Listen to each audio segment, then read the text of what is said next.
السلام علیکم جی، welcome to our YouTube channel Penny Talks. آپ کا دوست عمید آپ کے ساتھ. جی ہاں دوستوں، پاکستان کرکٹ بورڈ نے ایک بڑا ہی انتہائی اہم اور اچھا فیصلہ کیا ہے. جی ہاں، اچھا فیصلہ. میں پہلے اپنا ریویو دے دوں وہ کیوں اچھا ہے.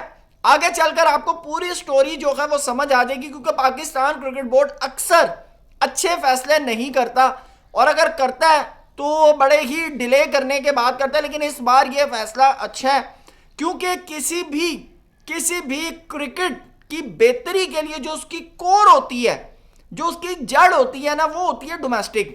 جہاں پر بچہ پلتا پھولتا بڑھتا ہے، اور ڈومیسٹک کے اندر ہی آپ کے فیوچر کے جو سٹارز ہوتے ہیں نا، وہ ان کے نام جو ہے نا وہ فائنل ہو جاتے ہیں. آپ دیکھ لیں پاکستان میں پچھلے کچھ عرصے سے ڈومیسٹک جتنا خراب گیا ہے، اور اس کا رزلٹ آج آپ کو اپنی انٹرنیشنل کرکٹ کے اندر نظر آ رہا ہے کہ آپ کے پاس نیا جو بنچ ہے نا، اس کے اندر ایک بھی سٹار پرفارمر نہیں ہے، یا کوئی ایک بھی ایسا پلیئر موجود نہیں ہے کہ جو سنگل ہینڈڈلی دنیا کرکٹ کے اندر وراٹ کوہلی، روہت شرما، جوئے روٹ، خیری بروک، بڑے بڑے ناموں کے ساتھ جو ہے وہ مقابلہ کر سکے. ٹھیک ہے نا. اب بابر اعظم کی طرف نہ لے جانا پلیز، بڑی مہربانی. بابر اعظم جو ہے وہ پرانی لارڈ کے ہیں. بابر اعظم ہم نیئر ٹو ریٹائرمنٹ ہے. میں ینگسٹرز کی بات کر رہا ہوں. ٹھیک ہے نا. یا سوری اگر میں نے بابر اعظم کا نام نہیں لیا یا سعید انور کا نام نہیں لیا، ویری سوری. لیکن بات آتے ہیں مدعے کے اوپر کہ جو نئے ہمارے پاس جو لڑکے ہیں نا، وہ اس ٹیلنٹ کی بھرمار نہیں ہے ان میں. اگر ہم پڑوسی ملک کے اندر دیکھیں تو ان کے پاس ہر نمبر کے لیے 6 7 بچے جو ہیں نا وہ بینچ کے اوپر بیٹھے ہوئے ہیں. اور آج یعنی کہ اگر وہ کہتے ہیں نا کہ ہم ایک فارمیٹ کی 3 ٹیمیں بنا سکتے ہیں، تو اس میں کوئی شک نہیں ہے. اور اس کے پیچھے ریزن کیا ہے کہ ان کا ڈومیسٹک بڑا تگڑا ہے. ان کا ڈومیسٹک جو ہے وہ بڑا تگڑا ہے. ڈومیسٹک کے اندر ان کی بھرپور جان ہے، اور اس کا کریڈٹ جاتا ہے سورو گنگولی کو. 2007-8 کے اندر انہوں نے جو انڈین ڈومیسٹک کے اندر جو کام کرنا شروع کیا نا، اس کے ریزلٹس آج انڈیا جو ہے وہ بیٹھ کر کھا رہا ہے. لیکن اب پاکستان کرکٹ بورڈ نے بھی کچھ ایسا فیصلہ کیا ہے. یہ فیصلہ کتنا کارآمد ہوتا ہے یہ آپ کو لانگ ٹرم کے اندر پتا چلے گا، لیکن پاکستان کرکٹ بورڈ اس فیصلے کے اوپر کتنا ٹائم رہتا ہے یا اس کے اوپر عمل درآمد کرتا ہے، یہ بھی دیکھنا ہے. جی آپ کو بتاتے چلیں کہ پاکستان کرکٹ بورڈ نے director domestic of Pakistan cricket کے لیے یونس خان کا نام جو ہے وہ فائنلائز کیا. ہم اکثر جب کوچنگ کی بات ہوتی ہے ہم کہتے ہیں مہین یونس خان کو لے آؤ.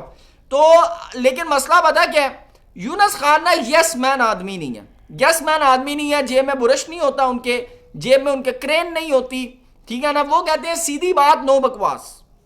یعنی کہ مجھے جس کام کے لیے لے کے آئے ہو میں آ گیا ہوں، اب میں جانوں میرا کام جانے. آپ کو ریزلٹ اورینٹڈ چیزیں چاہیے ہوں گی. ٹھیک ہے نا. ریزلٹ کے اوپر میرے سے بات کریں. اس سے پہلے بھی پاکستان کرکٹ بورڈ نے 2020 سے 2021 کے دوران یونس خان کو جو ہے ہائی پرفارمنس سینٹر میں جو بیٹر پرفارمنس کے لیے نا، بیٹنگ پرفارمنس کے لیے ان کو ہائر کیا تھا. 7-8 مہینے سے زیادہ نہیں ٹکے وہ 7-8 مہینے سے زیادہ نہیں ٹکے. اور انہوں نے کہا پڑھو جی میرا ریزائن. کیوں نہیں ٹکے؟ لازمی بات ہے، انوالونگ ہوتی ہیں ان کے ڈیسیجنز کے اندر، چھیڑ چھاڑ ہوتی ہے، پھر وہ ایسے بندے نا وہاں ٹکتے نہیں ہیں. لیکن اب یونس خان کے قریبی ذرائع سے یہ اپڈیٹ آ رہی ہے کہ پاکستان کرکٹ بورڈ نے director of Pakistan domestic cricket Younis Khan کو جو ہے وہ ہائر کرنے کی بات کی ہے. اور یونس خان اس کے اوپر آمادہ بھی ہیں. اور اکثر یونس خان جو ہے وہ آپ کو سٹیڈیمز کے اندر، گراؤنڈز کے اندر ینگسٹرز کے ساتھ جو ہے نا وہ کام کرتے ہوئے نظر آتے ہیں. اور سب سے مین چیز ہے کہ اگر پاکستان کی ٹیسٹ کرکٹ کے اندر اگر کسی کو بلے بازی کرتے ہوئے نمایاں طور پر نام اگر ہمیں سامنے آتا ہے نا، تو وہ یونس خان کا ہوتا ہے. اور میرے خیال سے ایسا ہی سنسیئر فیئر پلیئر جو ہے وہ ایسے عہدوں کے اوپر ہونا چاہیے، جس کے لیے سب سے پہلی چیز ہے لائکنگ ڈس لائکنگ نہ ہو، سفارش نہ ہو، یعنی کہ وہ ٹیلنٹ کے اوپر کام کرے، میرٹ کے اوپر کام کرے. اب آتے ہیں نمبر 2 مدعا. اس سے فائدے کیا ہوں گے؟ اس سے فائدے یہ ہوں گے کہ آپ کا test cricket, red ball cricket کے اندر پلیئر اچھے آئیں گے. وہ پلیئر کو جو ہے مین کرکٹ کی روٹس جو ہوتی ہیں نا، جو کرکٹ کی جڑیں ہوتی ہیں وہ سمجھائیں گے. نہ کہ جو آج کل ہمارا ینگسٹر کر رہا ہے نا، اس کی کوشش ہوتی ہے کسی طرح میں T20 کے اندر یا PSL کے اندر گھس جاؤں، اس کے بعد بس پھر دنیا کی لیگ کے دروازے کھل جائیں گے اور بھاڑ میں گئی 4 ڈے کرکٹ، بھاڑ میں گئی ریڈ بال کرکٹ، بھاڑ میں گئی 1 ڈے کرکٹ. کسی طرح T20 کے اندر گھس جاؤں، PSL کے اندر کام دکھا دوں، اس کے بعد 1 ڈے بھی اپنا ہے، T20 بھی اپنا ہے. تو ٹیسٹ کرکٹ کے لیے تو میری باڈی اجازت نہیں دیتی. تو یونس خان جیسے پلیئر کے آنے سے نا کیا ہوگا کہ آپ کی ریڈ بال کرکٹ مضبوط ہوگی, آپ کا ڈومیسٹک سٹرکچر مضبوط ہوگا تو آپ کی ریڈ بال کرکٹ مضبوط ہوگی, آپ کی ریڈ بال کرکٹ مضبوط ہوگی تو آپ کا ون ڈے کا سٹرکچر مضبوط ہوگا, اور پھر آپ کو جو ہے نا پلیئر ملیں گے لائک سچن, لائک انضمام, لائک وسیم اکرم, like Imran Khan, like Waqar Younis, like سعید انور, لائک بابر اعظم. پھر آپ کو ایسے پلیئر ملیں گے. اگر آپ کہیں گے نا یہ ٹی کرکٹ کا نا چور رستہ ہے, ٹی کے اندر آؤ پرفارم کرو تو بلے بلے کرا لو, اور نیا نام آ گیا جی فلانا, آ گیا جی فلانا, تو ABCD آ گیا, چیمپئن آ گیا جی کرکٹ کا.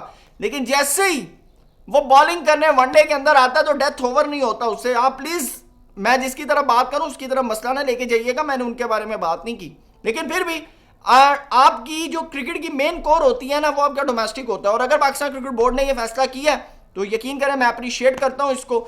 سیکنڈ چیز, بابر اعظم کے اوپر آتے ہیں جی. پاکستان کے جو بیٹنگ کوچ ہیں حنیف ملک صاحب کہتے ہیں بابر اعظم کو اگر ضرورت ہے نا تو وہ وراٹ کوہلی اور ہیری بروک کے ساتھ کھیلنے کی ہے, وہ بھی اس لیے کہ ان کی جو کرکٹ ہے نا, ان کی جو بیٹنگ ہے وہ ریفائن ہو جائے گی. انہوں نے کہا بابر اعظم کو کوئی مسئلہ نہیں ہے, بابر اعظم کسی بیڈ پیچ میں نہیں ہے, بابر اعظم کو کوئی ٹیکنیکل ایشو نہیں ہے.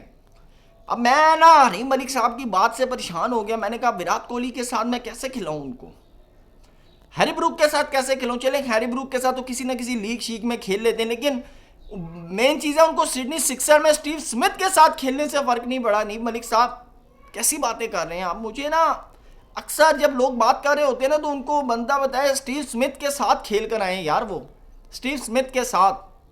تو وہاں پر ایون کہ وہ اتنا بڑا جو ہے کنٹروورسی بن گئی جہاں پہ اسٹیو سمتھ نے رن نہیں لیا اور بابر اعظم کو کہا رک جو, پاکستانیوں نے کہا اب تو نے بابر اعظم کو یہ بات کی تیرے بڑے اسٹیو سمتھ کی.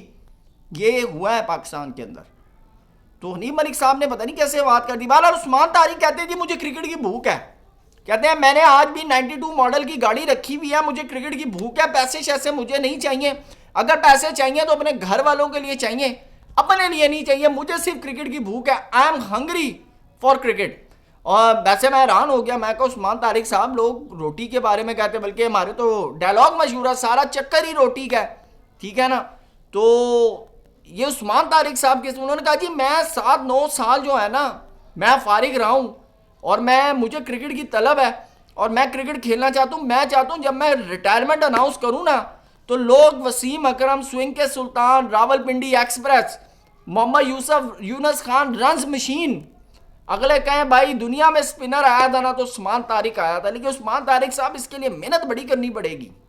یہ بھی PSL آپ کا کچھ اچھا نہیں جا رہا, یہ میں آپ کو بتا دوں. آپ کو اس کے لیے پاپڑ جو ہے نا وہ مزید بیلنے پڑیں گے, کوئی نان شان لگانے پڑیں گے, اور اوپر تل بھی لگانے پڑیں گے, اور اوپر سے ایسے کر کے نا آپ کو روغنی نان بنانا پڑے گا. پھر جا کر جو ہے نا عثمان طارق صاحب کام بنے گا. اور اس کے لیے آپ کو کرکٹ کی جتنی بھوک ہے نا, ہمیں آپ کی وکٹوں کی بھوک ہے. آپ کی وکٹیں آئیں گی نا تو پھر ہمیں پتہ چلے گا ہمارے پاس بھی کوئی دنیا کا چیمپئن سپنر ہے.